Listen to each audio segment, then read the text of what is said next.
Before we begin the story, let us know where you're watching from by leaving a comment below. Have a wonderful day. Enjoy the story, everyone. 3 years ago, the October rain hammered against the hospital windows as Aisha Thompson pushed through the final contraction, her body trembling with exhaustion after 8 hours of difficult labor.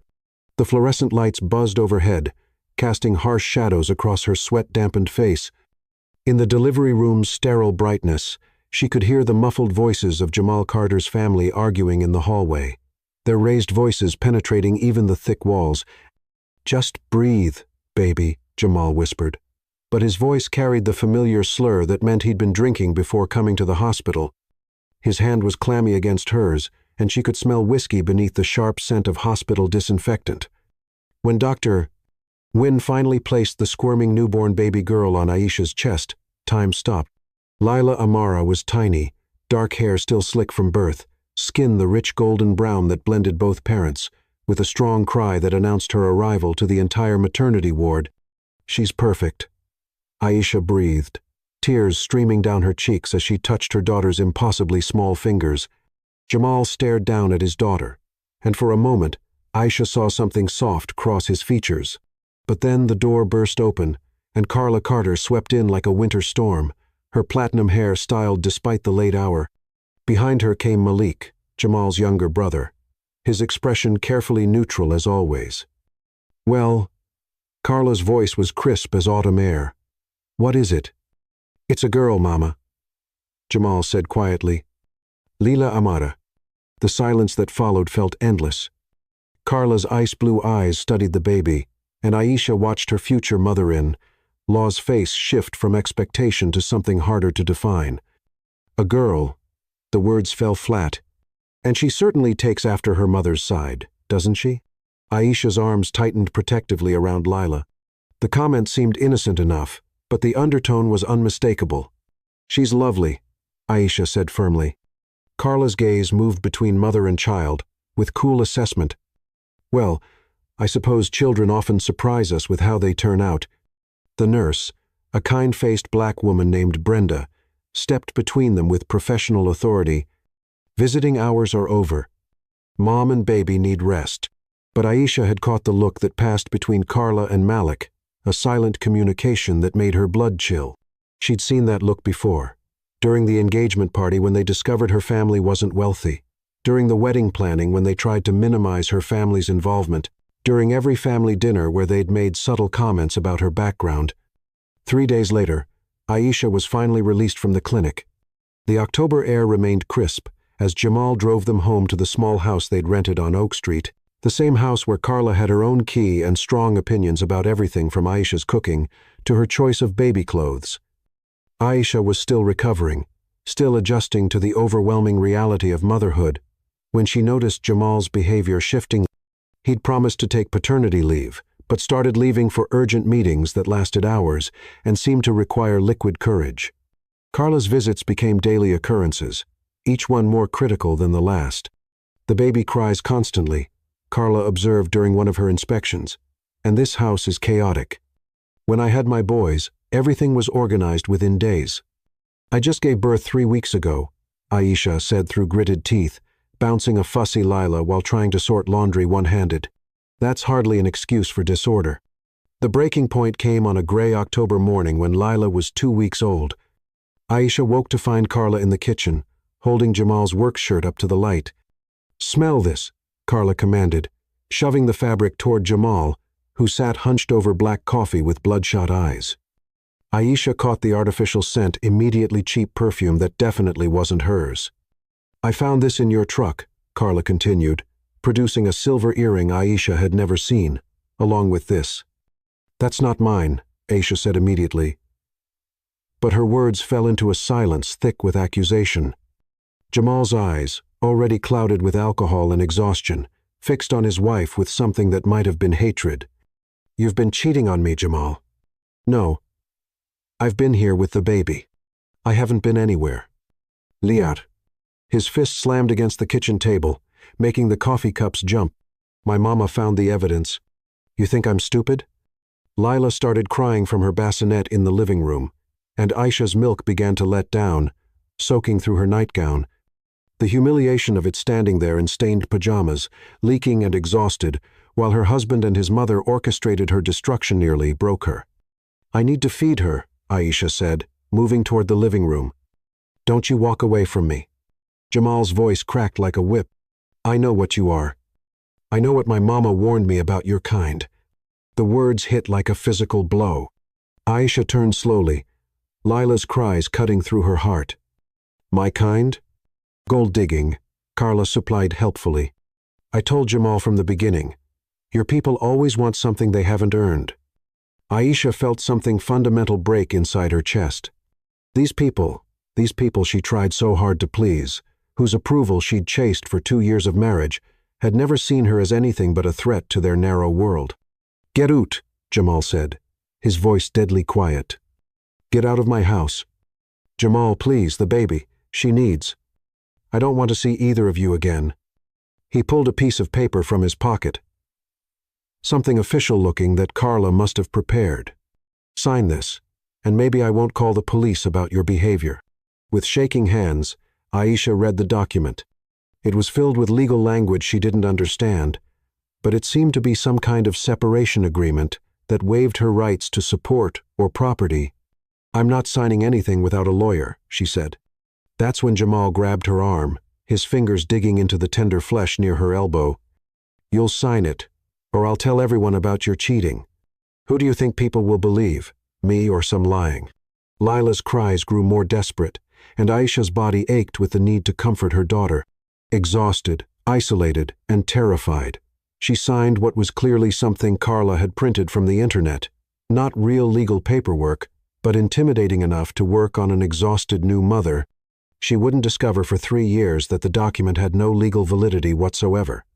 Within the hour, Aisha stood on the sidewalk in the October drizzle, holding her 2-week-old daughter and a single diaper bag that contained everything they owned. Jamal had forced them out so quickly she hadn't been able to pack clothes, keepsakes, or any of the baby gifts from her family. As she walked toward the bus stop, her phone buzzed with a text from her sister, Nia Harris. "How's my beautiful niece today?" Aisha stared at the message through her tears, then turned her phone off completely. She couldn't bear to explain what had happened. Couldn't admit how completely she'd failed. What hurt most wasn't Jamal's betrayal. She'd known he was weak. It was remembering the alternative she'd thrown away 5 years earlier. Ethan James Bennett had proposed to her on a beach in Santa Barbara, offering her a life of love and security. But she'd chosen Jamal instead, convinced that Ethan's ambition meant she'd always come second to his business empire. How wrong she'd been. At least Ethan's neglect had been about pursuing dreams, not destroying them. Now, standing in the rain with her infant daughter, Aisha made a promise to herself and to Lila. They would survive this. They would build something better from nothing, and she would never, ever trust her heart to someone who could throw her away again. She kept her maiden name for herself and gave it to Lila too. If she was going to start over, she'd do it as Aisha Thompson, the woman she'd been before she'd believed in fairy tales about love conquering all. The bus arrived with a hiss of air brakes, and Aisha climbed aboard, carrying her daughter toward an uncertain future, leaving behind the wreckage of dreams that had never been real anyway. Chapter 2. Shadows and Search. Present day, the alarm buzzed at 4:30 a.m., and Aisha Thompson was already awake, studying the familiar water stain on their studio apartment ceiling. Sleep had become unreliable over the past 3 years too. Many nights listening for sounds that might signal danger, too many nightmares about losing Lila, too much vigilance that had become second nature. She slipped out of bed silently, stepping over the squeaky floorboard that might wake 3-year-old Lila, who was curled up in the single bed they shared. Their apartment was cramped but spotless, every surface scrubbed until it gleamed. Maintaining control over her environment was one of the few securities Aisha had left. In the kitchenette, she started her second-hand coffee maker while opening her laptop on the small dining table that served double duty as her office. Before her restaurant shift started at 6 o'clock a.m., she had 2 hours to work on freelance marketing projects, the business she'd slowly built one client at a time. Creating this income stream had taken 18 months of nights and weekends, but Aisha had finally developed something that belonged entirely to her. She specialized in social media strategy for small businesses, drawing on her education and the experience she'd gained before Jamal convinced her to quit her corporate position. The irony wasn't lost on her.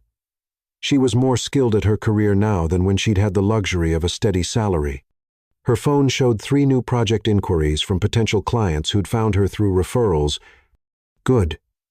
The restaurant job covered rent and basic expenses, but the freelance work was building toward something bigger, maybe eventually toward complete independence from the exhausting double shifts that left her bone-tired every night. "Mama," Lila's sleepy voice drifted from the bed. "Good morning, sunshine," Aisha said softly. Closing the laptop. "Want pancakes?" Lila padded over in her favorite pajama spink ones with unicorns that Naya Harris had bought for her birthday. At 3, she was already showing signs of the sharp intelligence that would either be her greatest gift or her greatest burden in a world that often didn't appreciate smart little black girls. "Can I help?" Lila asked, dragging her step stool to the counter. "Always."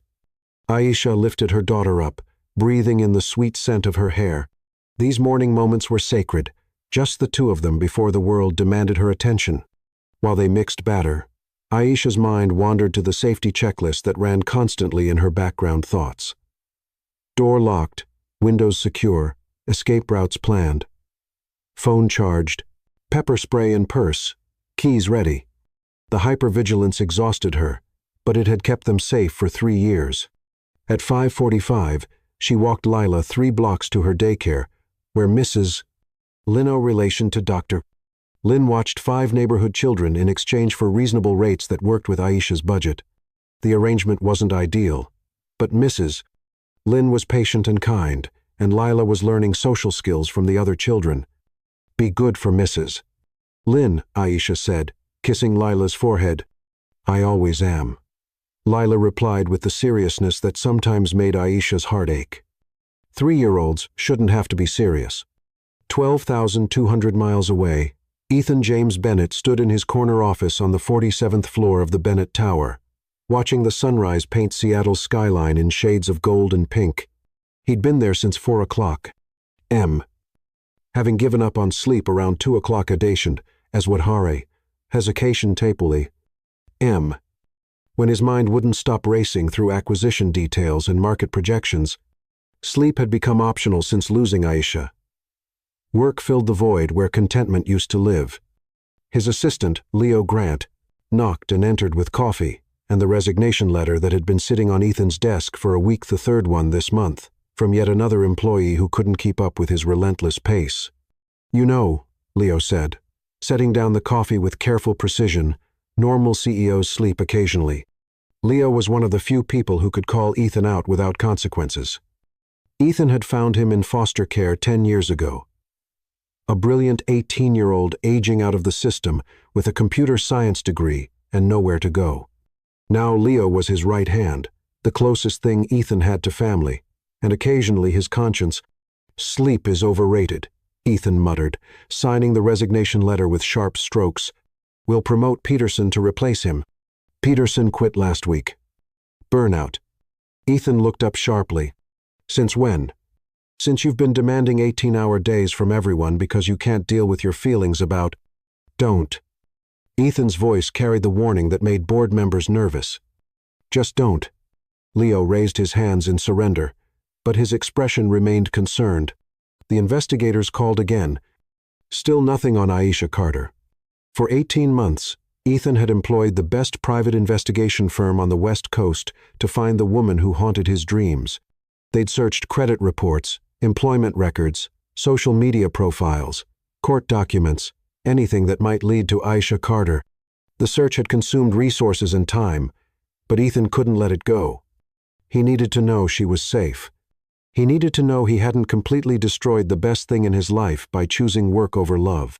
"Maybe it's time to try a different approach," Leo suggested carefully. "Like what?" "Maidanamus."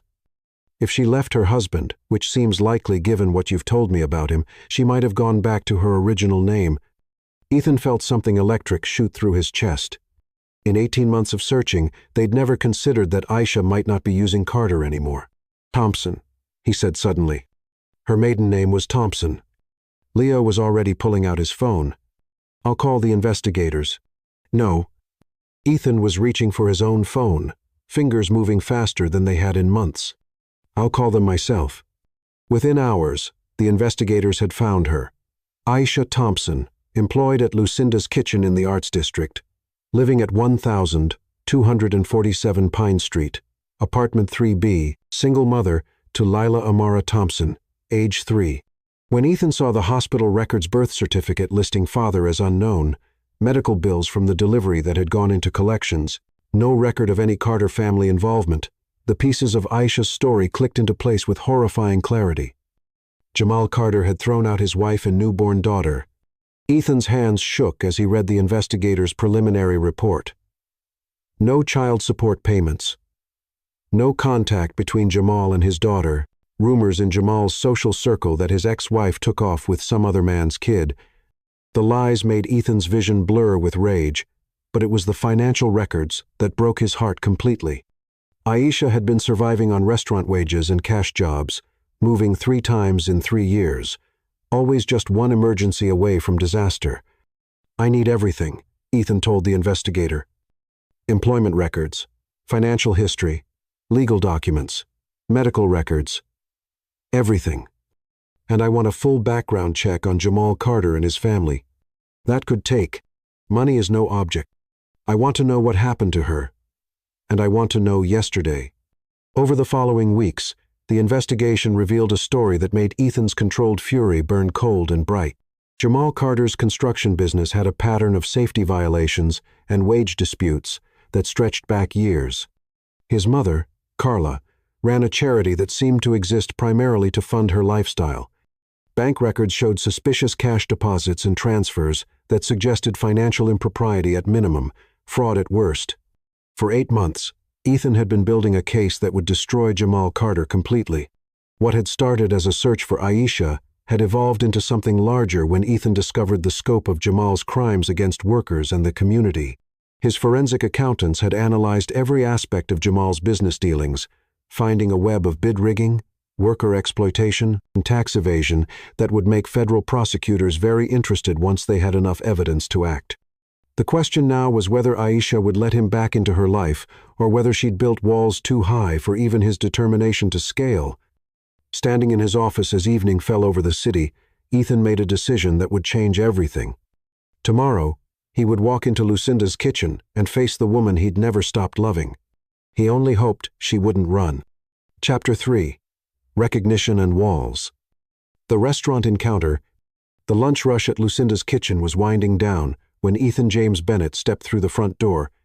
He'd been observing the restaurant for 3 days, learning Aisha's schedule and waiting for the right moment to approach her when she wasn't overwhelmed with customers. Aisha was refilling the coffee station, her back to the entrance, when she heard the bell chime that announced another customer.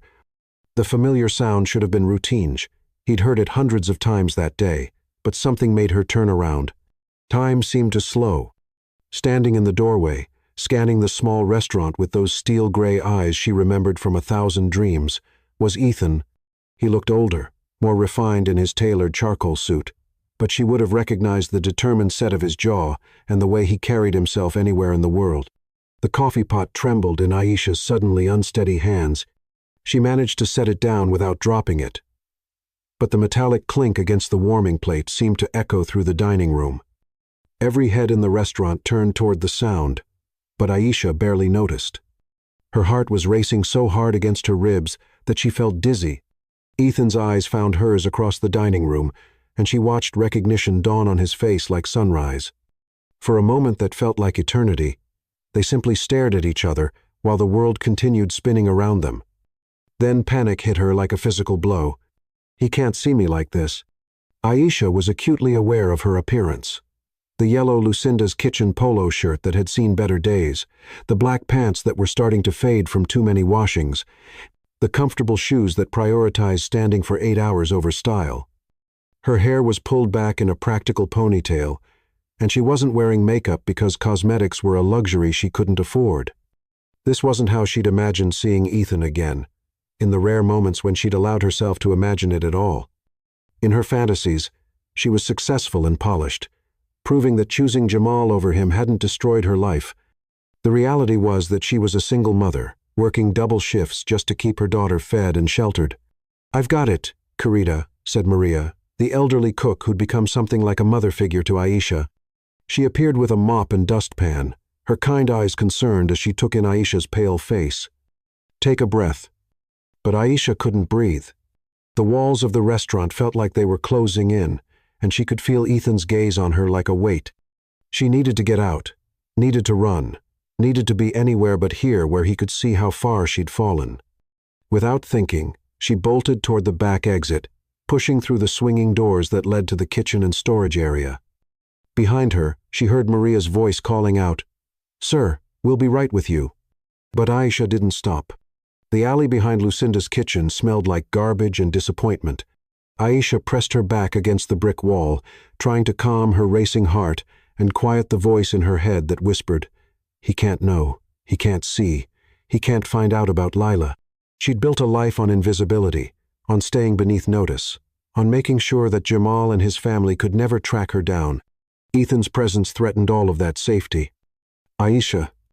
Her name on his lips was like a prayer and a question all at once. She hadn't heard him approach, but Ethan was standing at the mouth of the alley, his expression careful and concerned. "Don't." The word came out sharper than she'd intended. "Just don't." Ethan stopped walking, but he didn't leave. "I know this is unexpected." "Unexpected?" Aisha's voice cracked on a laugh that held no humor. "You think this is unexpected, Ethan? I haven't seen you in almost 4 years. I thought I'd never see you again." "I looked for you," he said quietly. "For 18 months, I looked for you." The admission hit her like a slap. "Well, you found me. Congratulations. You can see I'm doing just fine." She gestured to her uniform, to the alley, to the entire disaster of her circumstances. Ethan's eyes were careful, cataloging details. The weight she'd lost, the exhaustion that had become as much a part of her as breathing, the defensive way she held herself like she was preparing for another blow. "Aisha, I need you to know." "No." She held up a hand to stop him. "You don't get to do this. You don't get to show up after all this time and act like we can just pick up where we left off. I'm not the same person I was in college, Ethan. I'm not the woman you proposed to. I can see that." His voice was gentle, in a way that made her throat tight with unshed tears. "You're stronger." The unexpected kindness in his words almost broke her resolve. She'd spent 3 years being told by the world that she was less than, that she was broken, that she was lucky to have whatever scraps of life she could manage to gather. Having Ethan successful, powerful Ethan look at her with respect instead of pity was almost more than she could handle. "I made my choice," she said, trying to keep her voice steady. "I chose Jamal. I chose that life. This is the consequence." "You chose wrong," Ethan said, and there was steel beneath the gentleness now. "But that doesn't mean you deserved what happened to you." Aisha's breath caught. "What do you know about what happened to me?" Ethan's jaw tightened almost imperceptibly. "I know enough." The implications of his words sent ice through her veins. If Ethan knew about Jamal, about the abandonment, about Lila, how much do you know? Enough to understand that Jamal Carter is a piece of garbage who threw away the most precious thing he'll ever have in his life. Hearing Ethan say Jamal's name out loud made Aisha flinch. For 3 years, she'd tried to pretend that part of her life had never happened, that Lila had been immaculately conceived, and they'd always been just the two of them. Having Ethan acknowledge the ugliness of her marriage made it real again. "I have to go," she said, pushing off the wall and heading for the back door of the restaurant. "Aisha, wait." "No." She spun to face him, and this time she let him see some of the fire that had kept her alive through the worst 3 years of her life. "I don't know why you're here or what you want, but I can't do this. I can't be your charity case or your guilt project or whatever this is. That's not what this is." "Then what is it?" she demanded. "Because from where I'm standing, it looks like the successful billionaire swooping in to save the poor, struggling single mother. Well, I don't need saving, Ethan. I've been saving myself just fine." The mention of being a single mother hung in the air between them like a confession. Ethan's expression shifted, and she realized he was trying to calculate Lila's age, trying to determine if she'd been pregnant when they'd known each other. "I have a daughter," she said, deciding to confront it head on. "She's 3. She's Jamal's." The lie came easily because it was simpler than the truth that genetics were complicated, and Lila could have been anyone's child. Ethan nodded slowly. "What's her name?" "Lila." The word was both an offering and a warning. "That's beautiful." There was something wistful in his expression that made Aisha's chest ache. "She's lucky to have you as her mother." The unexpected kindness was her undoing. Tears she'd been holding back for minutes, for hours, for years threatened to spill over. "I really have to go," she whispered. This time, Ethan didn't try to stop her, but as she reached for the door handle, his voice followed her. "I was wrong to put work before you. I won't make that mistake again." Aisha froze with her hand on the door. When she turned back, Ethan was pulling a business card from his jacket pocket. He approached slowly, like she was a frightened animal he didn't want to startle, and placed the card on the ground between them, along with a $50 bill. "For the excellent service," he said quietly, "and I hope you'll call me when you're ready to talk." Then he was gone, leaving Aisha alone in the alley with a business card and the knowledge that her carefully constructed life of invisibility had just shattered like glass on a restaurant floor. She stood there for several minutes, her hand still on the door handle, trying to process what had just happened. The $50 would cover groceries for a week, but accepting it felt like accepting charity from someone who had already seen too much of her failures. When she finally went back inside, Maria was cleaning up spilled coffee grounds with quiet efficiency. The older woman had worked at Lucinda's for 15 years and had a maternal instinct for troubled young women. "You okay, Carita?" Maria asked, her voice gentle with concern. "I don't know," Aisha admitted, tucking Ethan's business card into her apron pocket. "I honestly don't know." Maria studied her with knowing eyes. "Old boyfriend?" "Something like that." "The kind that broke your heart, or the kind that you broke his?" The perceptive question caught Aisha off guard. "Both, I think." Maria nodded wisely. "Those are the hardest kind to see again. They remind you of who you used to be." She paused in her cleaning to look directly at Aisha. "But, Querida, sometimes they also remind you of who you could still become." "What do you mean?" "You've been working here 2 years. You're a good girl, a hard worker, a loving mother, but you're also scared. I see it in how you jump when the door chimes too loud, how you always sit facing the exit, how you never talk about Lila's father." Aisha felt exposed, not realizing her protective habits had been so obvious. "I don't know what happened to you before," Maria continued, "but I know running from the past only works until the past finds you anyway. When it does, you get to choose. Keep running or stand still and see what happens." The advice was simple but profound. For 2 years, Maria had been quietly watching over Aisha, covering her tables when she needed to take phone calls from Lila's daycare, bringing extra food from home when money was tight, never asking questions, but always offering support. "He left $50, Aisha said, pulling out the bill. $50 for 1 cup of coffee. Maria whistled low. Either he's showing off, or he feels guilty about something. Maybe both. "What are you going to do?" Aisha looked at the business card in her hand, then at Maria's kind, weathered face. "I don't know yet, but thank you for watching out for me all this time." Maria smiled. "That's what family does, Querida, and family doesn't always share blood." Chapter 4. Breaking Point. The Crisis. 10 days after Ethan's appearance at Lucinda's kitchen, Aisha woke to the sound of Lila coughing, a deep, concerning sound that sent immediate alarm bells through her maternal instincts. She pressed her hand to her daughter's forehead and felt the unmistakable heat of fever. "Mama," Lila whimpered, her usually bright eyes dull and unfocused. "My chest hurts." Aisha's heart clenched. She'd been dreading this moment for 3 years, the inevitable childhood illness that would force her to choose between missing work and leaving Lila alone. But as she listened to her daughter's labored breathing, she realized this wasn't a choice at all. Lila had been fighting what seemed like a simple cold for several days, but overnight it had clearly developed into something more serious. Her breathing was shallow and rapid, and when Aisha lifted her shirt to check, she could see the slight pulling around her ribs that indicated respiratory distress. "We're going to see a doctor, baby," she said, trying to keep the panic out of her voice as she gathered clothes and essentials into a bag. The emergency room at General Medical Center was exactly as Aisha remembered from Lila's birth. Overcrowded, understaffed, and operating on a triage system that didn't favor people without insurance. She'd filled out the paperwork with shaking hands, knowing that every minute of treatment would add to a bill she couldn't afford. But watching Lila struggle to breathe made financial concerns secondary. After 3 hours in the waiting room, they were finally seen by a tired resident who diagnosed pneumonia and prescribed antibiotics that cost more than Aisha made in 2 days. The pharmacy downstairs wouldn't accept her payment plan request, so she paid with the emergency credit card she'd sworn never to use, the one with the crushing interest rate that would turn a $100 prescription into a month-long financial nightmare. She needs rest, plenty of fluids, and someone to monitor her breathing, the doctor said, already moving toward his next patient. Bring her back if the fever doesn't break in 48 hours. Back in their studio apartment, Aisha set up what she privately called crisis mode. Every pillow and blanket arranged to keep Lila comfortable, water and juice within reach, thermometer and medicine on the nightstand. She called Lucinda's kitchen to explain she couldn't work her next 3 shifts, knowing that missed shifts meant missed rent money, but unable to leave Lila alone. For the next 72 hours, Aisha barely slept.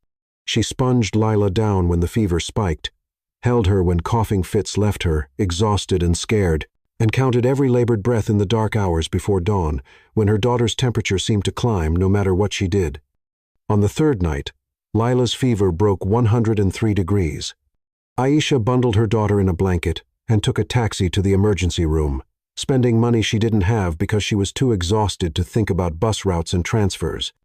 "We need to admit her for observation," the attending physician said after listening to Lila's lungs. "Her oxygen saturation is low, and she's showing signs of respiratory distress." "How much will that cost?" Aisha asked, though she already knew the answer would be devastating. The intake coordinator quoted a figure that might as well have been $1 million. Aisha stared at the papers in her hands, seeing her carefully built life crumble around the edges. Without insurance, even a single night in the hospital would bankrupt them. "We can set up a payment plan," the coordinator offered, but her tone suggested she'd had this conversation before and knew how it usually ended. Aisha signed the papers because she had no choice. Lila's health was worth more than her credit score, worth more than the apartment they'd probably lose, worth more than any sacrifice she might have to make. That's how Nia Harris found her sister 6 hours later, passed out from exhaustion in a plastic chair beside Lila's hospital bed, having sustained herself on nothing but vending machine coffee and determination for the better part of a week. "Jesus." "Aisha," Nia whispered, gently shaking her sister awake. "Why didn't you call me?" Aisha's eyes fluttered open, disoriented and sluggish. "Nia? How did you?" "Miss Dolores called me when you didn't bring Lila yesterday. I've been looking for you." Nia Harris was a nurse at the children's hospital across town, and she took one look at her sister's pale face and hollow eyes before switching into professional mode. "When's the last time you ate something?" "I don't remember." Aisha tried to sit up straight and immediately felt the world tilt dangerously. "Lila is sick. Pneumonia. They want to keep her for observation, but the bill doesn't matter right now." Nia Harris pressed a protein bar from her purse into Aisha's hands. "Eat this. When's the last time you slept?" "I can't sleep. I have to watch her breathing." "What if?" "Aisha." Nia Harris's voice was gentle but firm. "You're going to make yourself sick, and then what good will you be to Lila? She needs you healthy." But even as her sister spoke sense, Aisha couldn't make herself relax.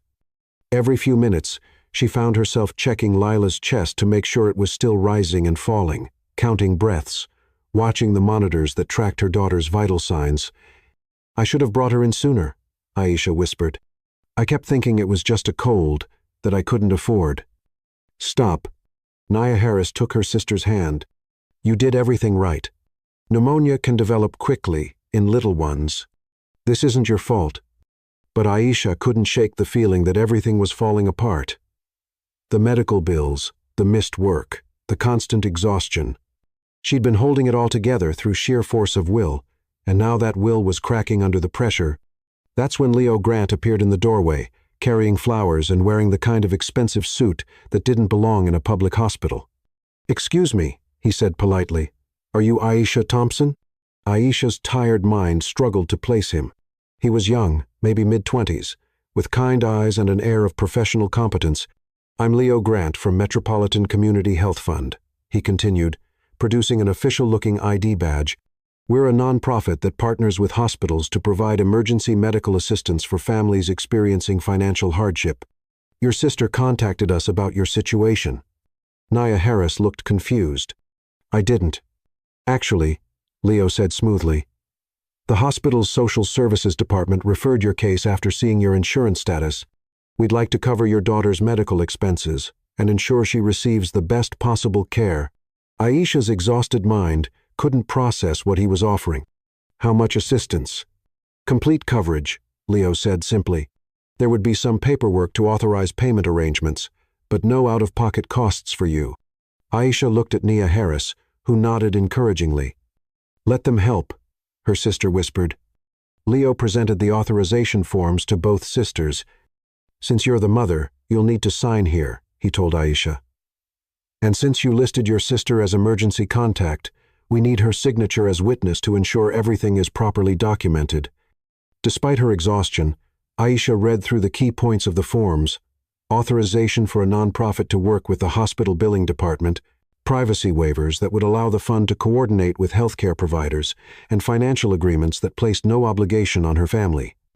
Nia Harris reviewed the documents as well, her nursing background helping her understand the medical language. This looks legitimate, she told Aisha quietly. Together, both sisters signed the papers that would change everything, though neither realized that the Metropolitan Community Health Fund had been hastily created and funded by Ethan James Bennett just days earlier. Thank you, Aisha whispered as Leo gathered the signed documents. Just focus on taking care of your little girl, he said gently. Everything else will be handled. After he left, Aisha finally allowed herself to sleep, holding Lila's small hand and breathing in sync with the gentle rhythm of the monitors. For the first time in days, someone else was taking care of the crisis, and she could simply be a mother watching over her child. She didn't yet know that the Bennett Foundation paperwork she'd signed would change everything, or that Ethan James Bennett was sitting in his office across town, receiving updates on Lila's condition every hour and quietly ensuring that the best pediatric specialists in the city would be consulting on her case. Sometimes, help came from unexpected places, even when you were too tired to question why. Chapter 5. Reluctant Haven. The Healing Resistance. When Aisha woke in the hospital chair the next morning, she found Ethan James Bennett asleep in the chair beside her, still wearing yesterday's suit, his usually immaculate hair disheveled and his hand resting protectively near Lila's bed. For a moment, she simply stared at him, her sleep-fogged mind struggling to process his presence. Then reality crashed back. The Foundation representative, the paperwork she'd signed, the too convenient appearance of help exactly when she needed it most. You, she breathed, the word carrying 3 years of anger and exhaustion. Ethan's eyes opened immediately, alert despite having slept in a chair. How are you feeling? How am I? Aisha's voice caught between fury and disbelief. How long have you been here? About 6 hours. Ethan straightened in the chair, wincing slightly as his back protested the awkward sleeping position. I wanted to make sure she was okay.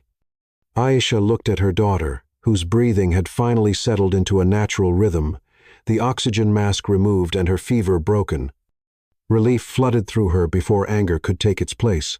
The Foundation, she said, her voice deadly quiet. That was you.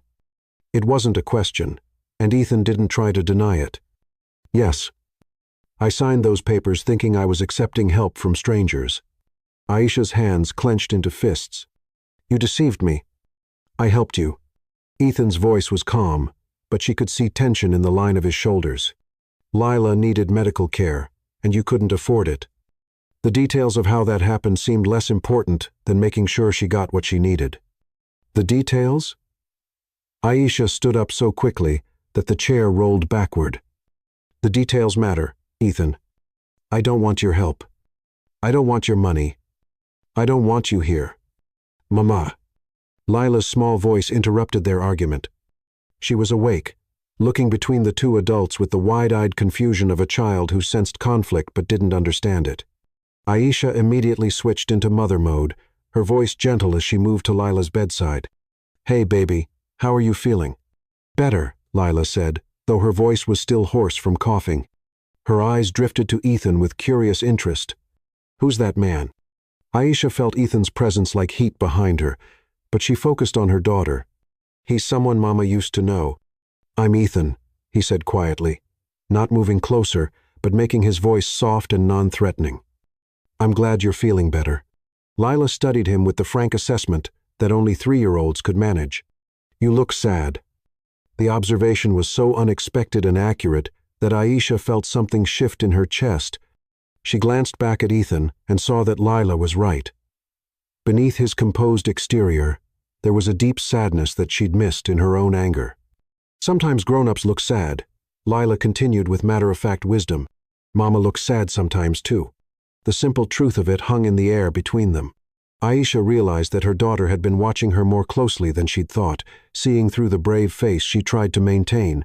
"We should go," Aisha said, reaching for the hospital bag she'd packed. "You're feeling better, and we don't need to stay here anymore." "Actually," Ethan said carefully, "the doctor wants to keep her for one more day of observation, just to be safe." Aisha turned to face him fully. "How do you know what the doctor wants?" "Because I've been talking to her medical team. The pediatric pulmonologist wants to make sure her lung function is completely stable before discharge." "You have no right." "I have every right to care about your welfare." Ethan's composure cracked slightly, showing the emotion beneath. "Both of you." The possessive note in his voice sent warning bells through Aisha's system. This was exactly what she'd been afraid of.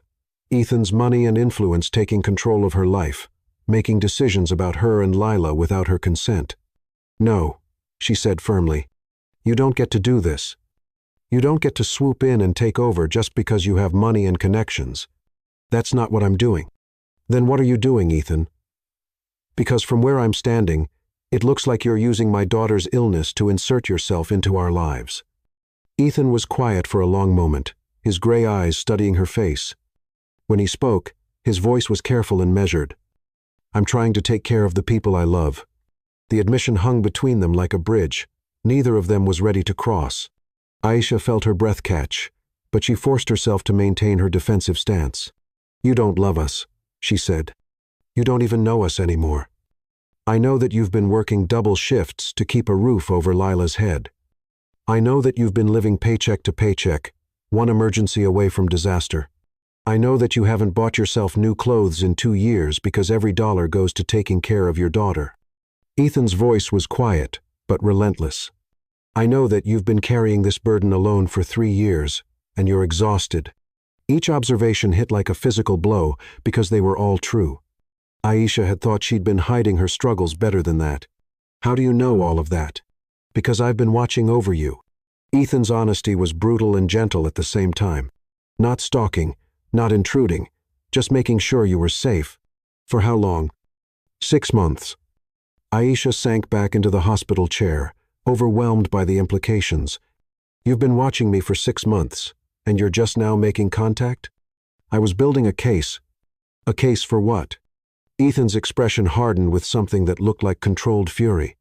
"Against Jamal Carter and his family for what they did to you." The mention of Jamal's name made Aisha's blood run cold. "What case, Ethan?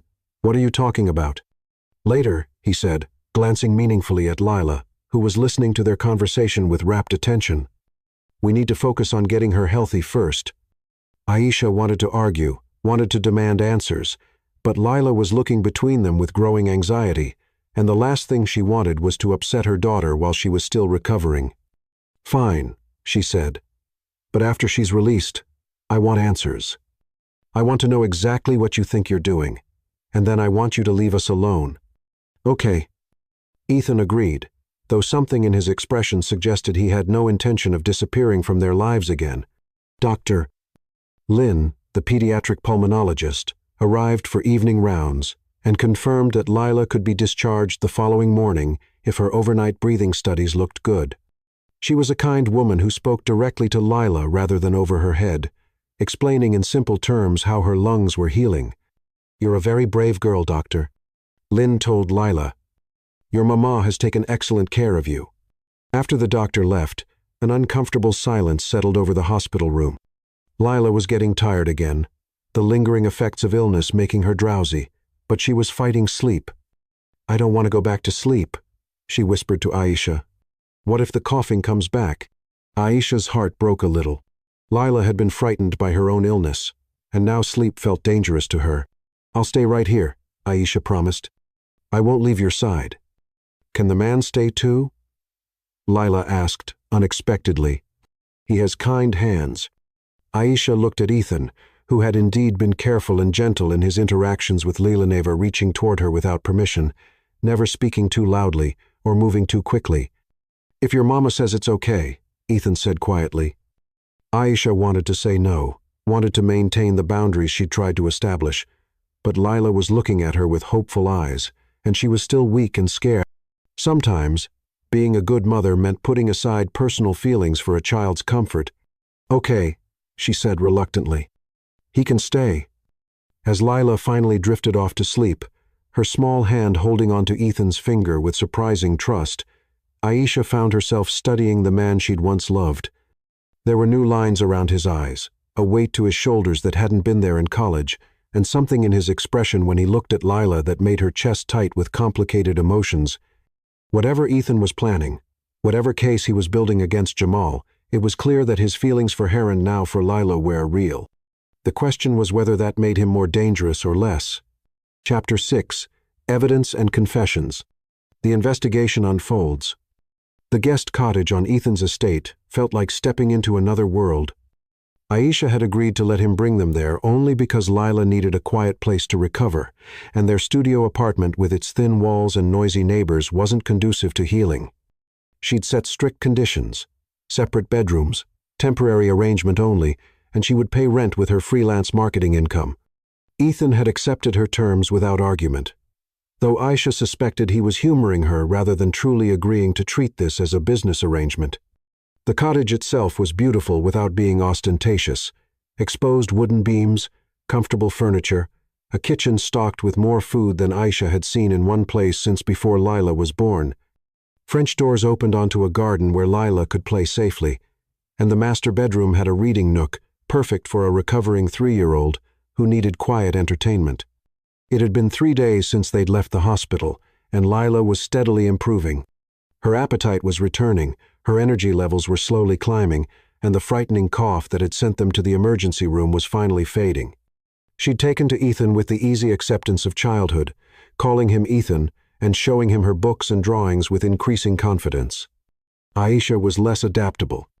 Every kindness from Ethan felt like a debt she couldn't repay. Every comfort in the cottage reminded her of how precarious her normal life was. Every moment of security made her more anxious about the inevitable return to reality. She was working on her laptop in the cottage's living room, catching up on social media campaigns while Lila napped, when Ethan knocked on the front door.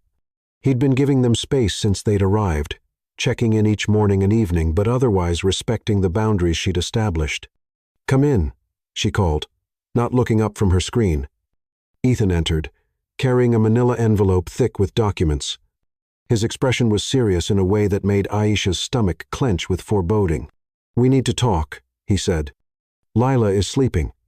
This is about Jamal." Aisha saved her work and closed the laptop, bracing herself for whatever revelation Ethan had been withholding. "What about him?" Ethan sat across from her, the envelope resting on the coffee table between them like a piece of evidence in a trial. For a moment, he seemed to struggle with where to begin. "I told you I'd been building a case," he said finally. "I think it's time you knew what I found." He opened the envelope and pulled out a single document. Financial records from Carter Construction. Even at first glance, Aisha could see red marks and highlighted sections that indicated problems. "Jamal Carter is not the man you married," Ethan began, his voice measured and controlled, or rather, he is exactly the man you married, but you never knew who that really was. Aisha stared at the financial analysis in front of her, trying to process what she was seeing. "What am I looking at?" "Systematic fraud," Ethan said simply. "Jamal's been underbidding on city contracts by cutting corners on safety and materials. He pays workers below minimum wage and pockets the difference between what he charges the city and what he actually spends." The scope of the theft was staggering. While she'd been choosing between groceries and gas money, Jamal had been stealing from public projects and vulnerable workers. "How much money?" she asked. though she wasn't sure she wanted to know the answer. Conservative estimate, $2 million over the past 5 years. The figure was staggering. While she'd been clipping coupons and choosing between groceries and gas money, Jamal had been stealing millions from city projects and vulnerable workers. That's not all, Ethan continued, pulling out another set of documents. OSHA has been receiving anonymous complaints about safety violations on Carter construction sites for 2 years. Inadequate fall protection, defective equipment, workers forced to operate machinery without proper training. The photographs that accompanied the reports were damning. Construction sites with obvious safety hazards, equipment that looked like it belonged in a scrapyard, workers in situations that made Aisha's stomach turn. 3 men have been seriously injured on Jamal's sites in the past 18 months, Ethan said quietly. One of them, Carlos Rivera, is permanently disabled. Jamal's insurance company denied his claim based on alleged worker negligence. Aisha felt sick. If Jamal was cutting corners on safety, then Carlos's injury was Jamal's fault, not his own. Ethan's controlled fury was becoming more apparent with each revelation. Carlos has 3 children. His wife works 2 jobs trying to support the family, while he deals with chronic pain and limited mobility. The injustice of it made Aisha's hands shake. While she'd been struggling to survive Jamal's abandonment, other families had been suffering because of his greed and negligence. "There's more," Ethan said, and his voice carried a note of warning that made Aisha brace herself. The next document was a tax analysis of Carla Carter's Hearts Helping Hands charity organization. What Aisha saw made her understanding of Jamal's family shift into sharper, uglier focus. "Your former mother-in-law has been running a fake charity for 6 years," Ethan explained. "They collect donations for disadvantaged children and community development.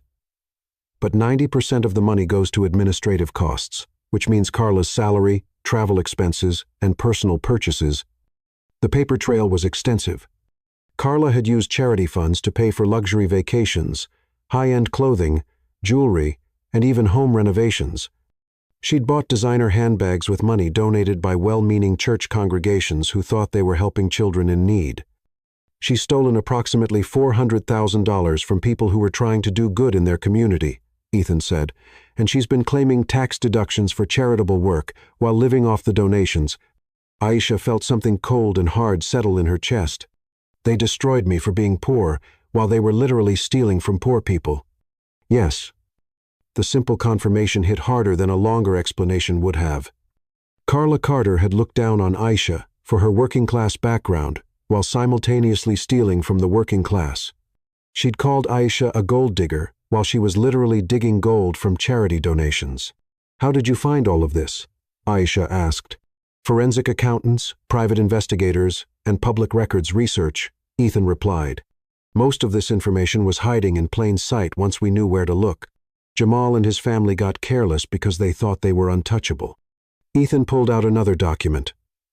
Bank records showing unusual cash deposits and transfers between Jamal's business account and his mother's charity. "They've been laundering money through the charity," he explained. "Jamal funnels excess profits from his fraudulent contracts to Carla. She runs it through Hearts Helping Hands as fake donations, then transfers it back to him as consulting fees for construction projects that never happen." The complexity of the fraud was stunning. This wasn't opportunistic crime. It was a sophisticated operation that had been running for years. "But here's the thing that makes me angriest," Ethan said. And for the first time, his professional composure cracked slightly. "They had all of this money, millions of dollars from fraud and theft, and they threw you out in the rain with a newborn baby because you weren't good enough for them." The emotional weight of that truth hit Aisha like a physical blow. She'd spent 3 years believing that she'd been abandoned because she was inadequate somehow, not wealthy enough, not white enough, not worthy enough. But the reality was that Jamal's family had been criminals who'd destroyed her life, not because she was lacking, but because they were monsters. "There's something else," Ethan said gently. "Something only you can help us prove." He showed her Marcus's statement about the night they threw her out, how Jamal and Carla had planned the whole thing, how the evidence had been planted, how they'd laughed about it afterward. "Marcus's testimony is powerful, but prosecutors will want corroboration," Ethan explained. "They'll want evidence that you were systematically abused and manipulated. Your testimony about their behavior patterns, their methods of control. their history of manipulation. That's crucial evidence that only you can provide. Aisha stared at the documents spread across the coffee table. Years of fraud, theft, and deliberate cruelty laid out in official statements and witness accounts. For the first time, she understood that she wasn't just a victim in this story. "You need me to testify," she said. "We need you to help us understand how they operate," Ethan corrected. "Your insights into their psychological manipulation tactics, your knowledge of their family dynamics, your ability to identify their patterns, that's not just helpful, it's essential." "What would that mean?" "It means working with federal prosecutors to build the strongest possible case. It means helping other victims understand they're not alone. It means being part of the solution instead of just a casualty of their crimes." For the first time in 3 years, Aisha felt something besides exhaustion and determination. She felt the cold, clean burn of righteous anger. And more importantly, she felt powerful. "When do we start?" she asked. Chapter 7. The First Strike. Justice begins. The first blow against Jamal Carter came at 6:42 a.m. on a Tuesday morning when OSHA investigators arrived unannounced at his largest construction site on Fifth Avenue. Aisha watched the local news coverage from Ethan's cottage, Lila playing with blocks at her feet, as reporters described safety inspections following multiple worker complaints filed over the past 6 months. Ethan sat beside her on the couch, his laptop open to monitor social media responses and news coverage.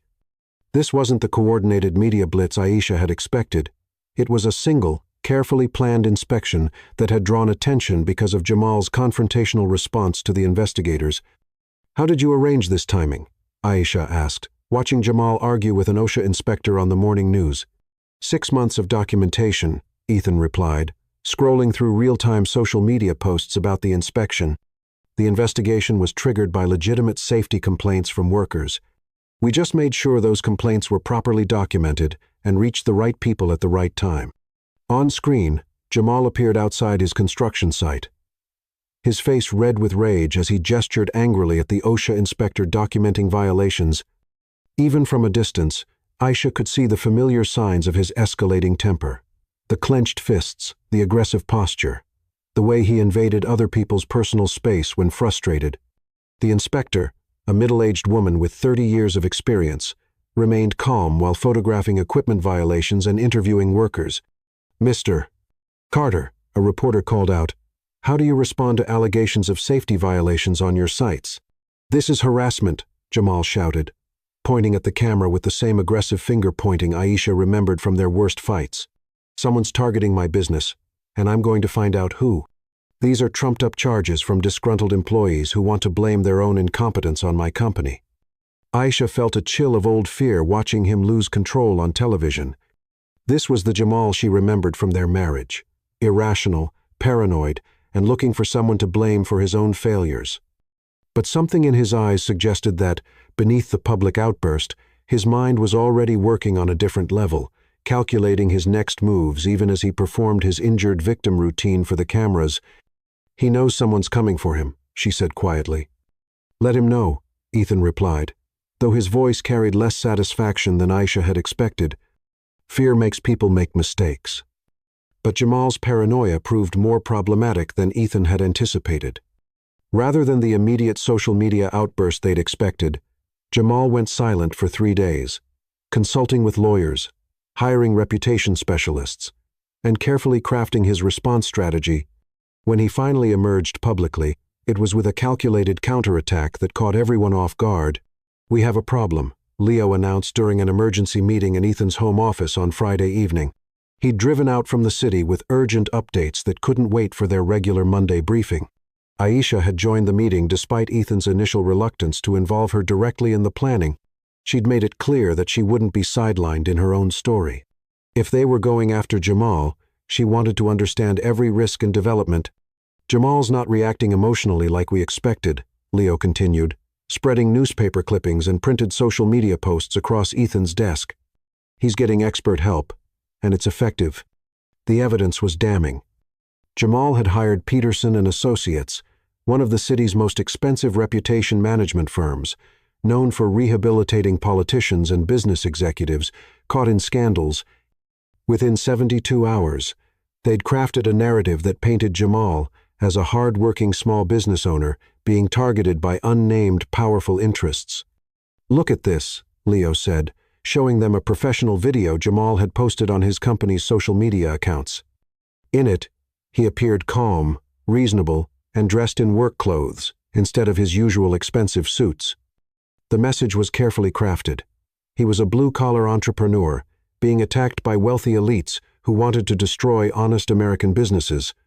"What can he actually do?" Aisha asked, studying the polished messaging. "The documentation is real. The violations are documented. He can muddy the waters," Leo explained, pulling up news articles on his tablet, make himself look like a victim, claim he's being framed, turn public opinion in his direction.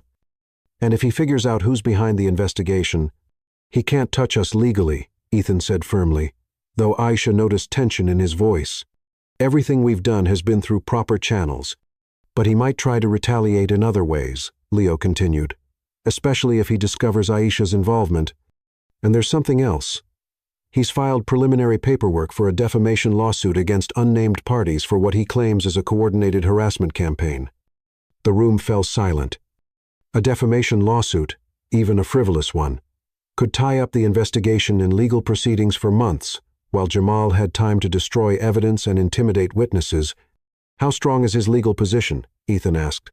"Weak on the merits but potentially effective as a delay tactic," Leo replied. "His attorneys are claiming prosecutorial misconduct and demanding to know who's behind the investigation. If they can prove we coordinated with law enforcement in any way that violates due process, or if they can frame this as wealthy interests manipulating the justice system." "We followed all proper channels," Ethan said, but his voice carried less certainty than usual. "We did, but we also moved efficiently, and Jamal's lawyers are smart enough to exploit anything that looks suspicious. They're already questioning why OSHA suddenly became interested in Carter construction after years of routine inspections. The second phase of their plan launched the following week, when the city's financial crimes unit received detailed documentation about irregularities in Carter Construction's bidding history. The analysis, prepared by Ethan's forensic accountants, highlighted patterns that suggested systematic fraud over several years, but Jamal's response was swift and more sophisticated than they'd anticipated. By Thursday morning, Jamal had not only hired a criminal defense attorney, but had also filed an injunction to halt any further investigation, pending resolution of his defamation claims. It was a brilliant legal strategy. Use the civil courts to stop the criminal investigation, while building a public narrative of persecution. "This is bad," Leo announced during another emergency meeting. Jamal's lawyers filed an injunction, claiming the investigation violates his due process rights. They're arguing that unnamed powerful interests are manipulating law enforcement to target him unfairly. Ethan stared at the legal documents Leo had placed on his desk. For the first time since this began, Aisha saw doubt in his eyes. "How long could this delay things?" Ethan asked. "Months, potentially. Maybe longer if they can make their harassment claims stick." Aisha felt the familiar weight of powerlessness settling over her. "So he wins?"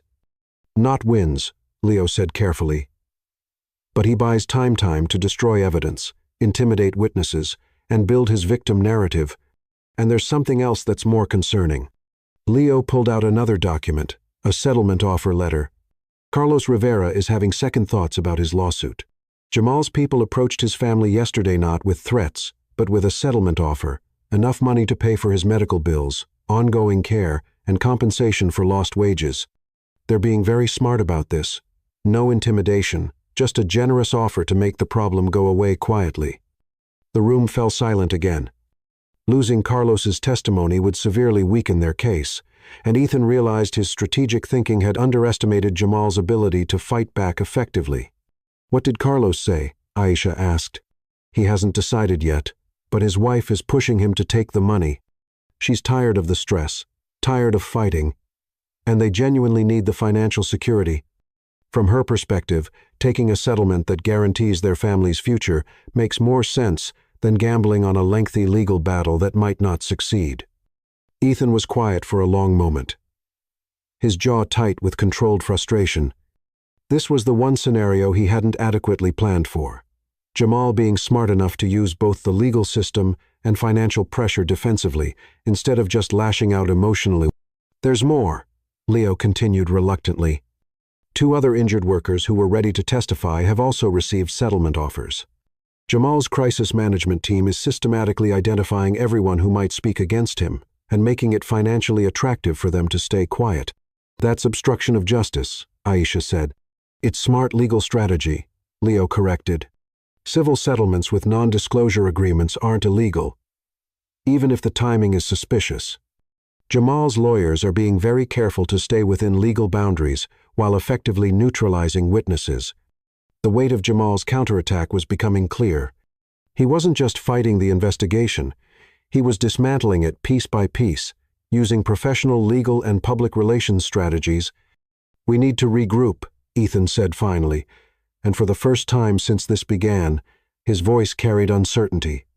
Find another approach. What if we can't? Aisha asked. What if he's just better at this game than we thought? Ethan looked at her, and she could see the frustration and doubt he was trying to hide. The man who had built a business empire by controlling every variable was facing an opponent who was proving equally strategic and far more desperate. Then we adapt, he said, though his voice lacked its usual confidence, but we don't give up.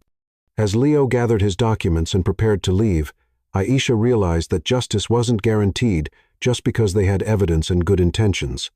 Jamal was fighting for his life and freedom, and that desperation was making him more dangerous than any of them had anticipated. For the first time since this began, she wondered if they were actually going to win. Chapter 8. Trust and Vulnerability. Love Rebuilding. The fallout from Jamal's investigation was immediate and intense. Within 48 hours of the OSHA inspection, Aisha's old phone number was somehow leaked online, flooding her voicemail with messages ranging from supportive to threatening. Ethan arranged for a new phone with an unlisted number and increased security around the property. But the violation of privacy left Aisha feeling exposed and vulnerable. I can't take Lila to the grocery store without wondering if someone's going to recognize me, Aisha said, pacing the cottage's living room while Lila napped. This isn't what I wanted when we started this. Ethan looked up from his laptop, where he'd been monitoring online discussions about Jamal's case. The threatening calls are being traced by law enforcement. Most of them are just people venting online anger, not real threats. Most of them? Aisha repeated, focusing on the qualifier. What about the ones that aren't just online anger? Ethan's hesitation told her everything she needed to know. Leo is working with the sheriff's department to monitor anyone with a concerning background. You're safe here. That's not really an answer. 2 of the callers have criminal records for assault, Ethan admitted reluctantly, but they're both in different states, and local law enforcement is aware of the situation. Aisha sank into the armchair across from him, suddenly exhausted. I've made everything worse, haven't I? Jamal's getting more sympathy now. People think I'm the vindictive ex-wife. Some people think that, Ethan said honestly, but the people who matter, prosecutors, investigators, journalists who understand the documentation, they know you're telling the truth. And in the meantime, my 3-year-old daughter is stuck in hiding because her mother decided to pick a fight with a criminal. Ethan closed his laptop and moved to sit on the coffee table in front of her chair, close enough that their knees almost touched. Lila isn't stuck in hiding. She's safe and loved, and recovering from pneumonia in a beautiful place where she can play in the garden and read books and not worry about anything. But for how long? What happens when this is over? Do we go back to our studio apartment and pretend none of this happened? Do we change our names and move to another state? Do we... Aisha. Ethan's voice was gentle but firm. Stop. Stop trying to control every possible future outcome. Stop catastrophizing. Stop pushing me away because you're scared. The accuracy of his observation hit like a slap. I'm not pushing you away. Yes, you are. You've been doing it since the day I walked into Lucinda's kitchen. Every time we get closer, you find a reason to create distance. Aisha wanted to deny it, but the truth was uncomfortable and obvious. She had been pushing him away, setting up barriers, insisting on paying rent, maintaining separate bedrooms, treating their arrangement like a business transaction instead of what it actually was. I don't know how to do this, she admitted quietly. Do what? Trust someone again. Let someone take care of me. Accept help without feeling like I owe something in return. Aisha's voice cracked slightly. Jamal convinced me that I was a burden, that I was lucky anyone would want me, that everything good in my life was charity I didn't deserve. Ethan's expression darkened with anger, but his voice remained gentle. Jamal was a fool and a liar. Maybe, but those voices are still in my head. When you pay for Lila's medical bills, I hear that I'm a financial burden. When you give us this beautiful place to stay, I hear that I can't provide for my own daughter. When you look at me the way you used to look at me, I hear that it's too good to be true, and you'll leave when you realize what I really am. And what do you think you really are? Aisha's throat tightened with unshed tears. Damaged. Used up. Not worth fighting for. Ethan was quiet for a long moment, his gray eyes studying her face with an intensity that made her want to look away. "Do you want to know what I see when I look at you?" he asked finally. "I'm not sure. I see a woman who was thrown away by people who were too stupid to recognize her worth. I see someone who took the worst thing that ever happened to her and used it to become stronger instead of bitter. I see a mother who works 18-hour days to give her daughter a good life, who fights federal investigations to protect other families, who faces down public humiliation rather than let criminals go unpunished." Aisha felt tears threatening to spill over. "Ethan, I see the woman I fell in love with in college, but better, wiser, fiercer, more beautiful because of everything she survived." Ethan reached for her hands, and this time she didn't pull away. "And I see someone who's afraid to let herself be happy because happiness feels dangerous after so much pain." The tears came then, silent and unstoppable.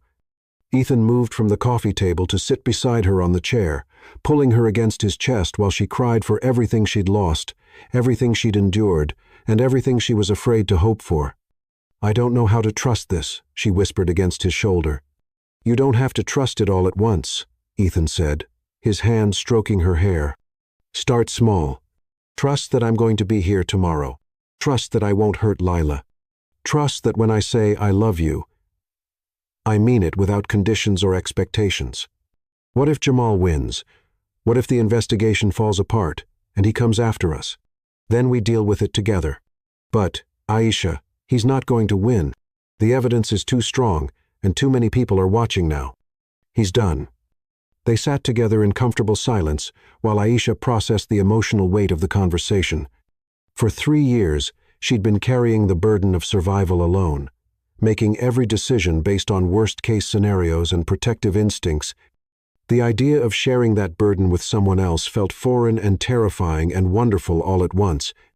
"Mama." Lila's sleepy voice drifted from the bedroom. "I'm thirsty." Aisha started to get up, but Ethan's hand on her arm stopped her. "I'll get it. You rest." "She likes the cups with the straws," Aisha said automatically. "And if she's still warm, she might want ice. Cup with a straw, ice if she's warm." "Got it." Ethan kissed her forehead before standing. "Anything else?" "She might want to hear about the time you found the baby owl in college. She likes animal stories." Ethan's smile was soft and genuine. "I can do that." Watching him walk toward Lila's room with such natural ease, Aisha felt something shift inside her chest. This wasn't Ethan trying to buy her affection or prove his worth through grand gestures. This was simply a man who cared about her daughter's comfort and wanted to help in whatever small way he could. When he returned 20 minutes later, Lila was settled back in her bed with water and a story, and Ethan's expression was slightly odd. "She's incredible," he said, settling back beside Aisha on the chair. "Smart and funny and so much like you. It's startling." "She asked about you the other day," Aisha admitted, "whether you were going to be her new daddy." Ethan's intake of breath was sharp. "What did you tell her?" "That grown-up relationships are complicated, and she shouldn't worry about it." Aisha looked at him carefully. "What would you have wanted me to tell her?" "The truth, that I love her mother very much, and I hope someday she'll let me be part of your family officially." The word officially hung between them like a question and a promise. Aisha felt her carefully constructed walls cracking not from pressure or manipulation, but from the steady warmth of someone who had never stopped believing she was worth loving. "Ethan," she said quietly, "tomorrow, when Lila wakes up, maybe we could make breakfast together, all 3 of us, like a family." His smile was brighter than sunrise. I'd like that very much. For the first time in 3 years, Aisha allowed herself to imagine a future that didn't involve constantly looking over her shoulder or preparing for the next crisis. It felt dangerous and beautiful, and absolutely terrifying. It felt like hope. Chapter 9. The Reckoning. Legal Victory. 6 months after the first OSHA inspection, the criminal investigation reached a critical turning point. The legal delays Jamal had orchestrated had actually worked against him. While his lawyers stalled, more witnesses came forward, more evidence surfaced, and federal prosecutors had time to build an airtight case. The injunction Jamal's lawyers had filed was ultimately overturned when prosecutors presented additional evidence that proved their investigation was legitimate and properly conducted. Aisha woke to find Ethan already dressed and drinking coffee at 5:30 a.m. His phone buzzing with updates from Leo and the legal team. "Today's the day," he said, looking up from a text message with grim satisfaction. "Federal prosecutors are filing charges against Carter Construction. The grand jury voted to indict yesterday."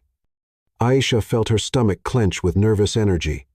After months of delays and setbacks, she'd almost stopped believing this day would come. "What changed?" she asked, settling beside him at the kitchen table. "Carlos Rivera changed his mind about the settlement," Ethan replied. "When he saw how many other workers were coming forward, he decided he couldn't take money to stay quiet while other families suffered." The breakthrough had come when Aisha agreed to speak directly with Carlos and his wife, sharing her own story of being silenced and isolated. Her testimony about Jamal's manipulation tactics had helped other victims understand that they weren't alone and that speaking up was the only way to prevent future harm. "The federal prosecutors have been building this case for 8 months, Ethan continued. Jamal's delay tactics gave them time to find even more evidence. Bank records, tax documents, witness testimonies from 15 different workers. It's comprehensive. At 9:15 a.m., Aisha's phone rang. It was Leo, calling from downtown where he'd been monitoring the federal courthouse as part of their legal team's coordination efforts. "It's starting," Leo said, his voice tight with excitement. "Federal marshals just entered Carter Construction's offices with arrest warrants. I can see them through the office windows from the coffee shop across the street." Aisha felt her hands start to shake. After 3 years of Jamal living freely while she struggled to survive his abandonment, the moment of justice felt surreal. "Are you watching it happen right now?" she asked. "Yes. They're bringing him out in handcuffs now. He looks completely shocked." Ethan took the phone. "What's his demeanor?" "Stunned. He's trying to argue with the agents. But they're not engaging. His legal team must not have warned him this was coming today." An hour later, the local news interrupted regular programming with footage of the arrest. Aisha and Ethan watched as Jamal Carter, owner of Carter Construction, was led from his office building in handcuffs. The news cameras had arrived after Leo's call, capturing the aftermath rather than the arrest itself. Unlike the polished, controlled image he'd been projecting through his crisis management team, this Jamal looked disheveled and desperate. The reporter's voice carried over the footage. "Carter is facing federal charges, including conspiracy to commit fraud, violation of federal labor laws, tax evasion, and wire fraud. If convicted on all counts, he could face up to 25 years in federal prison." Aisha watched her ex-husband's face on television and felt something she hadn't expected, a strange mixture of relief and sadness. Relief because justice was finally happening, but sadness because she could see the broken man beneath the criminalthus was the person she'd once loved, now destroyed by his own greed and cruelty. "How do you feel?" Ethan asked, settling beside her on the couch. "Empty," Aisha said honestly. "I thought I'd feel victorious or relieved, but mostly I just feel empty." "That's normal," Ethan said. "Closure doesn't always feel the way we expect it to." At 2:30 p.m., they received word that Carla Carter had been arrested at her home. Federal agents had found extensive records of her charity fraud in a home office that she'd apparently been using to coordinate the money laundering scheme with Jamal. Unlike her son, Carla didn't resist arrest, but her booking photo showed a woman who looked decades older than her actual age. Malik Carter, Jamal's brother and business partner, was arrested that evening at his apartment. Leo reported that Malik had been the most genuinely shocked by his arrest, suggesting he'd been a follower rather than a leader in the criminal enterprise. But the arrest that mattered most to Aisha happened the next morning at 10 o'clock. Leo called with news that Marcus Reed, Jamal's former co-worker who had provided crucial testimony about the planted evidence, he was being arrested for perjury after investigators discovered he'd initially lied about certain details to minimize his own involvement in the company's illegal activities. "Wait," Aisha said, feeling panic rise in her chest. "Does this hurt our case?" "Actually, it helps," Leo explained. "Marcus's arrest proves that the investigation is thorough and unbiased. When he was caught in inconsistencies, he told prosecutors the whole truth, including details that made Jamal look even worse. The truth that emerged was darker than anyone had expected. Marcus revealed that Jamal hadn't just known about Carla's scheme to frame Aisha. He had actively participated in planning it. Text messages recovered from Marcus's phone showed Jamal discussing how to get rid of the wife and kid problem weeks before Lila was born. The confirmation was finally coming out. Marcus admitted that Jamal told him he wanted out of the marriage, but was too much of a coward to ask for a divorce, Leo reported during an evening briefing. Jamal was afraid Aisha would get half his assets in a divorce settlement, so he decided to frame her for adultery instead. The admission hit Aisha harder than she'd expected. For 3 years, she'd carried the possibility that Jamal had been manipulated, that he genuinely believed his mother's lies. Learning definitively that he'd been a willing participant in her destruction was both validating and heartbreaking. "I'm sorry," Ethan said quietly. "I know that's not what you wanted to hear." "Actually, it is," Aisha replied, surprising herself. "It means I wasn't wrong about who he really was. My instincts were right. I just ignored them because I wanted to believe in the fairy tale." 3 days after the arrests, Aisha found herself in the federal courthouse for Jamal's arraignment. She hadn't planned to attend, but Leo had explained that, as a victim of Jamal's documented crimes, she had the right to observe the proceedings. The victim's rights coordinator had helped her complete the necessary paperwork to access the courtroom. Ethan offered to come with her, but she wanted to face this moment alone. The courtroom was smaller than she'd expected, with fluorescent lighting that made everyone look pale and tired. When Jamal was brought in, wearing an orange jumpsuit, Aisha was shocked by how much he'd changed in just 3 days. The confident, aggressive man from the news footage was gone, replaced by someone who looked diminished and frightened. Jamal's eyes scanned the courtroom and landed on Aisha sitting in the back row. For a moment, their gazes met across the room that represented the end of one chapter of her life and the beginning of another. She expected to feel anger or fear, but instead, she felt nothing but pity for the man who had destroyed so many lives in pursuit of easy money. The arraignment itself was brief and procedural. Jamal pleaded not guilty to all charges, but his voice was barely audible when he spoke. His public defender, the reputation management team, and expensive lawyers had apparently abandoned him once the federal charges were filed. He looked overwhelmed by the complexity of the case. Federal prosecutor Lin Nguyen outlined the charges in clinical detail. The defendant systematically defrauded the city of approximately $2 million over 5 years through bid rigging and fraudulent billing. He endangered the lives of workers through deliberate safety violations that resulted in multiple serious injuries. He laundered money through a fake charity that stole donations intended for disadvantaged children.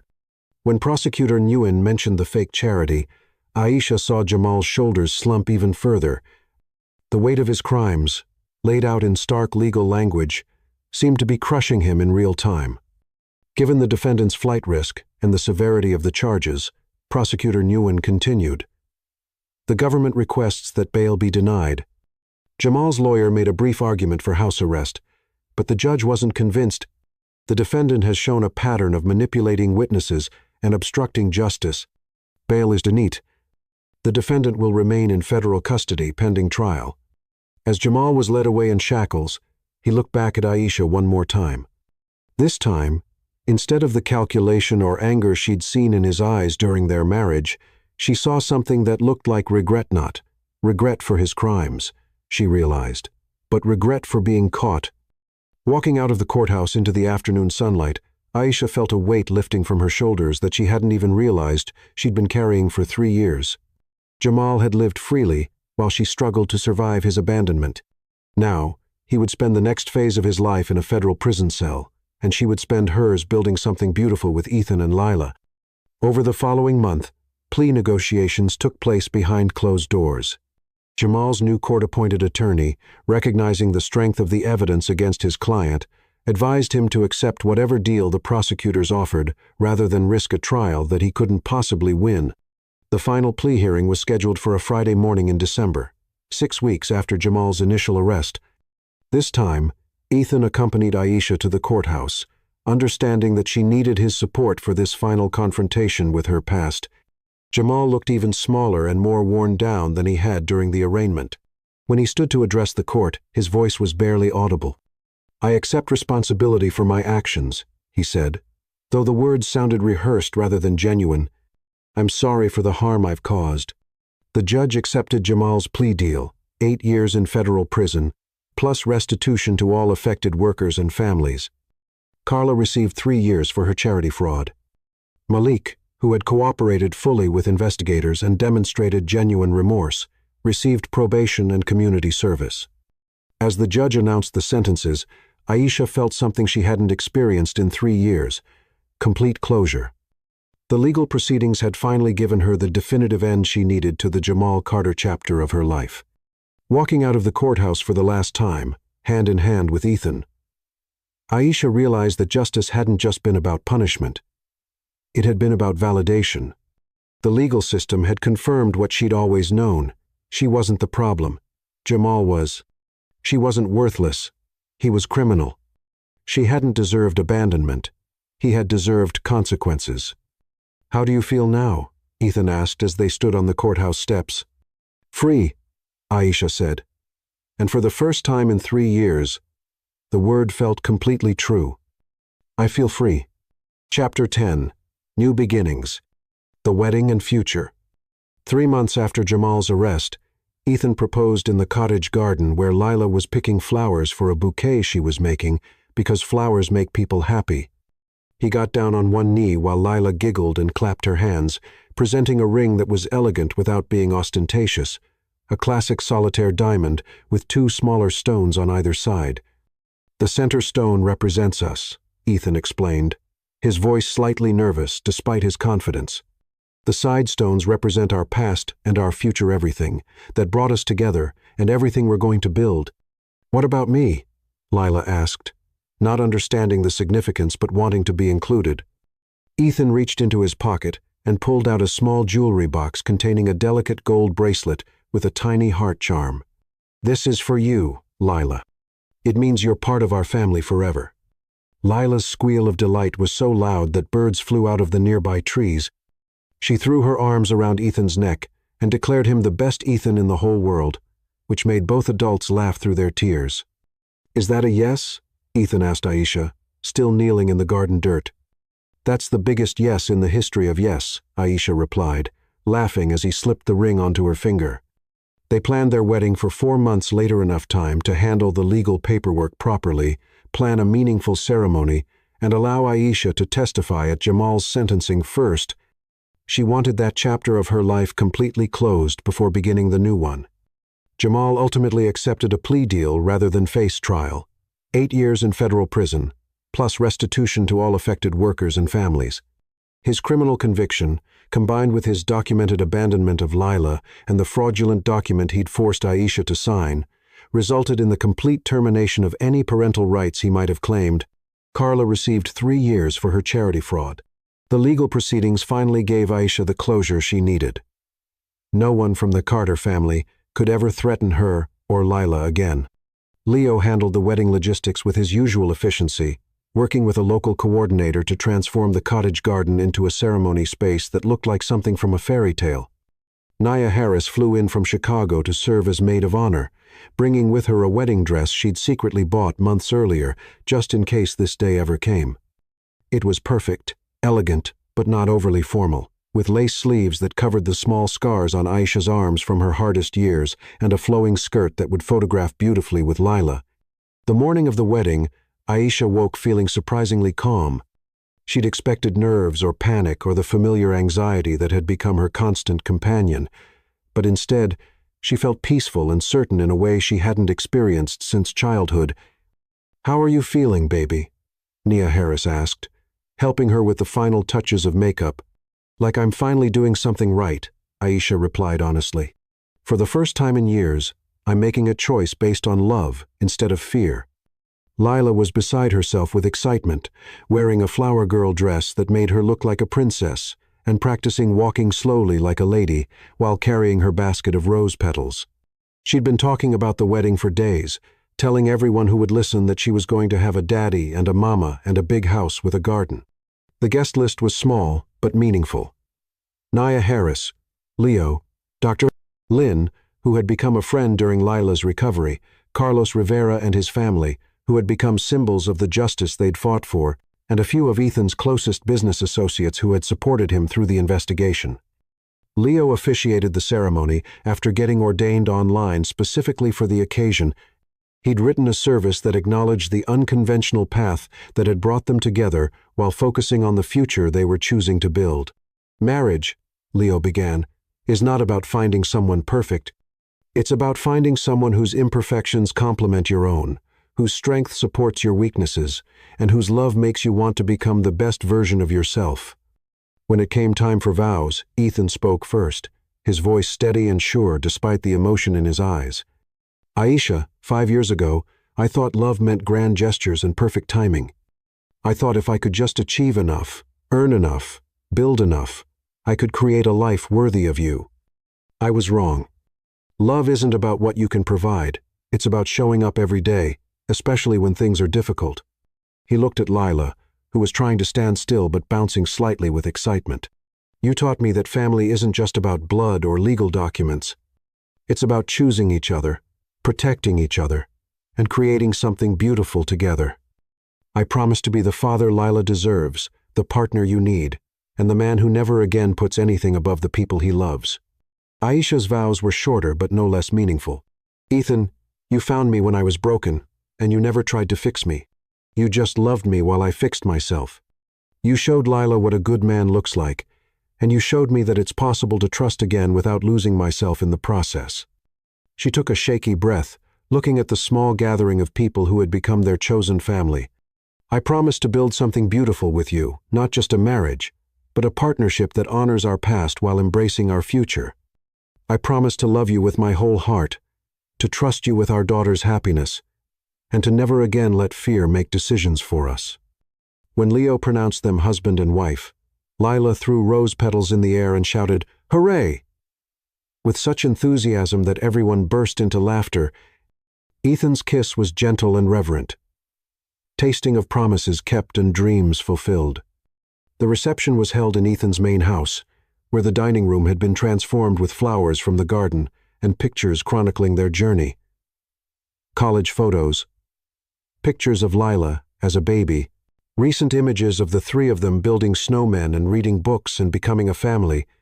During dinner, Carlos Rivera stood to offer a toast that brought tears to everyone's eyes. "To Aisha and Ethan," he said, raising his glass, "who proved that justice and love are not abstract concepts. They are choices we make every day. Thank you for fighting for people like me and my family. Thank you for showing us that good people still exist in this world." As the evening wound down and guests began to leave, Aisha found herself standing in the garden where everything had changed, watching Ethan push Lila on the swing set while she giggled with pure joy. "Mrs. Bennett," Leo said, appearing beside her with a glass of champagne. The name sent a thrill through her. "Mrs. Bennett. Aisha Bennett." It sounded like a new beginning, like the woman she was becoming rather than the woman she'd been. "How does it feel?" Leo asked. "Surreal," Aisha admitted. "6 months ago, I was working double shifts just to keep us afloat. Now I'm married to a billionaire and living in a mansion. But that's not really what changed, is it?" Leo looked at her curiously. "What do you mean?" "6 months ago, I was surviving. Now I'm living. The mansion and the money are nice, but what really changed is that I'm not afraid anymore." He was right. The external circumstances were dramatic, but the internal transformation was what truly mattered. She was no longer the woman who jumped at unexpected sounds, or checked locks obsessively, or planned escape routes from every room she entered. Ethan wants to expand his foundation, Aisha said.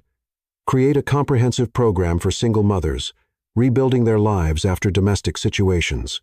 He asked me to develop and run it. Are you going to do it? Yes, Aisha said, surprised by how certain she sounded. I want to help other women who are where I was. I want them to know that survival is just the beginning. There's so much more possible if you're brave enough to reach for it.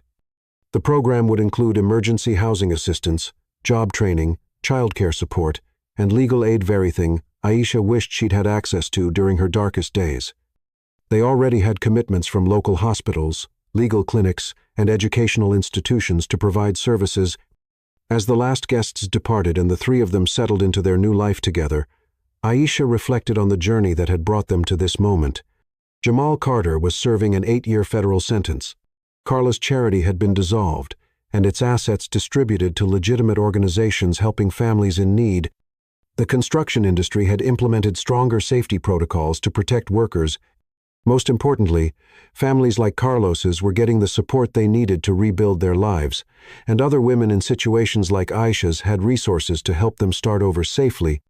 That night, after Lila was asleep in her new room decorated with princesses and unicorns and everything, a little girl could want Ethan and Aisha sat on their bedroom balcony, looking out over the garden where they'd been married.